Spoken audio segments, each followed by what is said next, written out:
dog with dry skin, just as John mentioned about putting it in your hands, you can actually get the dog getting like a terminal case of dandruff. I mean, he gets so dry. So you don't want to do this 2 or 3 times or 4 times a week. You've got to be a little judicious about it because it can be very, very drying to your pet's skin. I'll tell one other story that I didn't even know was the connection when I was young. I was a herpetology major. What does that mean? I studied snakes and turtles. When we got to the zoo, I was a docent at a zoo, and the first thing we did when we got pythons and boas and things in was put them in a bag full of the thing called dry dye and shake them up.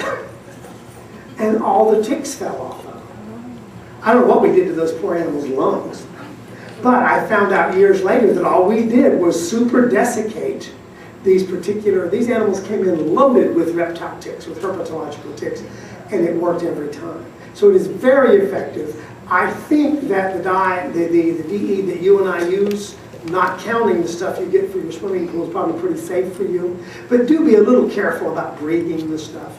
There is a thing, is it called silicosis? Silicosis, but that's mainly with the swimming pool type of DE that has been heat treated. It's been heat treated and then it's really much rougher on you. I still don't want to breathe a ton of it. But the cool thing is it is a very broad spectrum use. One of the things I find it very efficient, I build my own home. And as I built the walls, I filled them, not literally full, but I mean each wall, as I sealed it, I put DE in.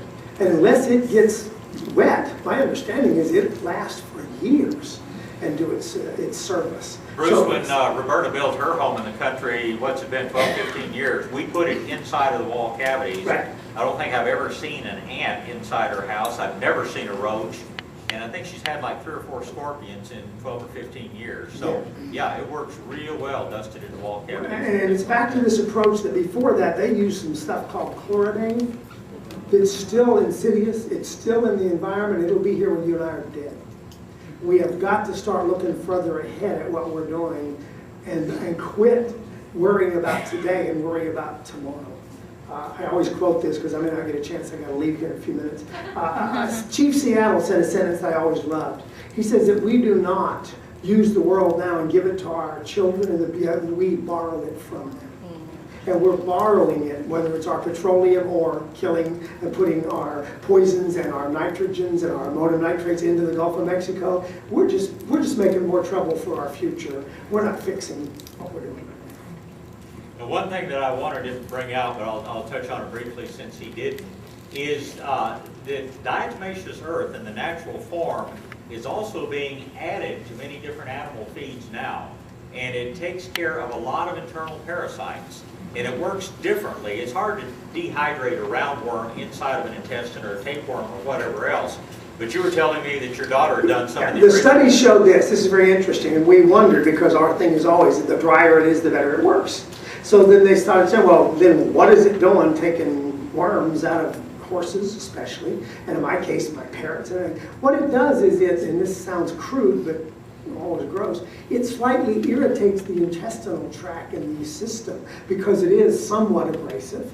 And when it does, it builds up, I'll use this great word, slime. There might be a better word to use. And that doesn't allow the parasites and things to attach to the intestines and things, and so they get passed through in much larger numbers. Does it sterilize the animal? No. But you don't want that animal sterilized.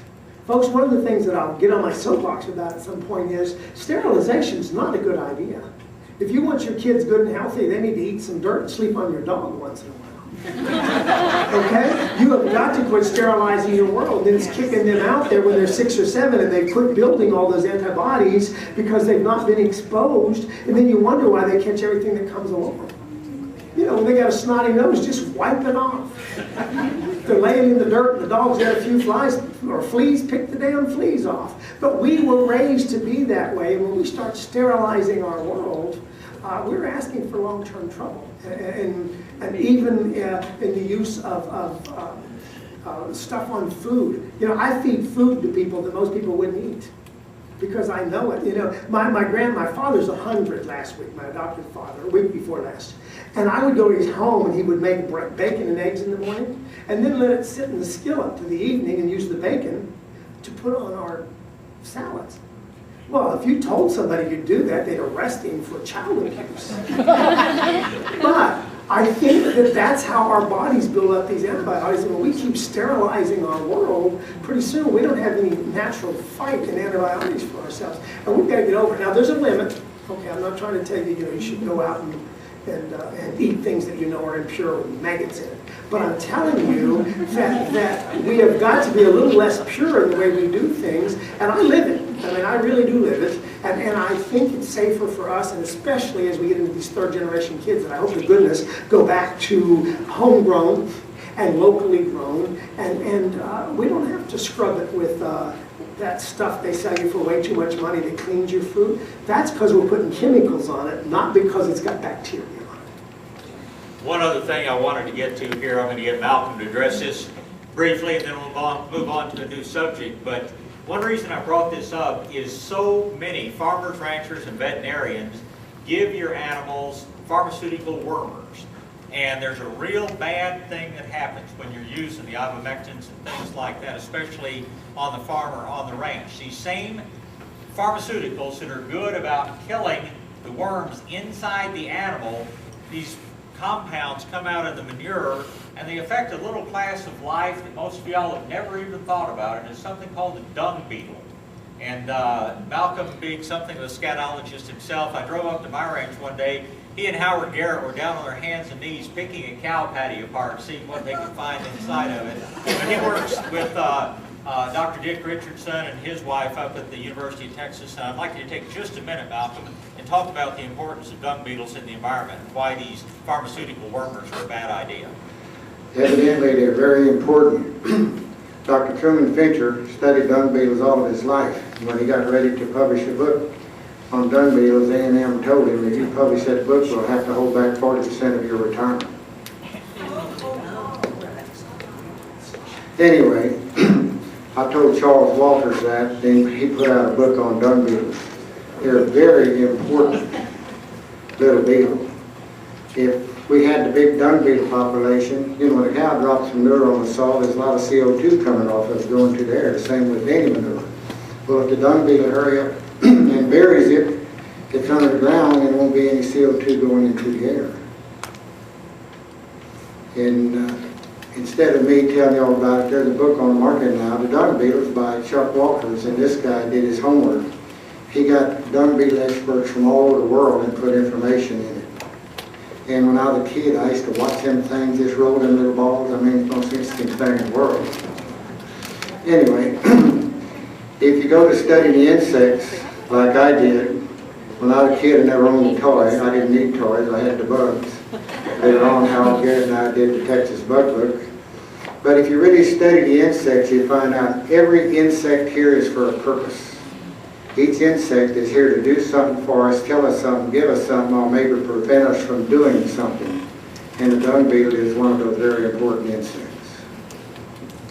Stuart, we've had 2 or 3 questions here addressing pH and alkalinity in the soil. How important is pH, and do we need to worry about modifying it? And what do you tell the farmer rancher if they ask the same question?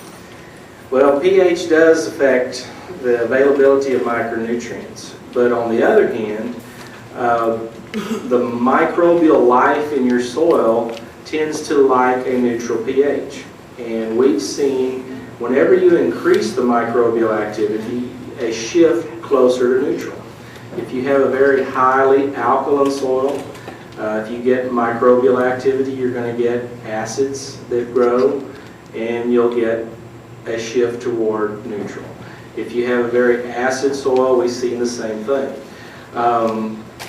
If you're trying to make the change chemically, you need to do it very slowly. I've seen more trouble with people that add too much, either sulfur or lime, and they end up with more of a problem than they have fixed. So our approach is primarily, yes, try to get the microbial population going first, and slowly use additives of lime or sulfur. I personally don't care for sulfur because what it does to fungi in the soil. Malcolm or John or I don't Dave, know you guys want to that. add? My first farm was neutral soil. When I moved into that second farm, it's highly alkaline. And again, I got the extension service out there. No, Sam Cotner, pretty smart. He said, Malcolm, look at it this way. Your soil is alkaline. The minerals are all there. They're just locked up. You have to release them. So how to release them? He said organic matter, microbial activity, compost. So there's nothing wrong with alkaline soil, but you got to know how to work with it. John, did you want to add anything there? Well, I think all those comments are right, but one of the things, in order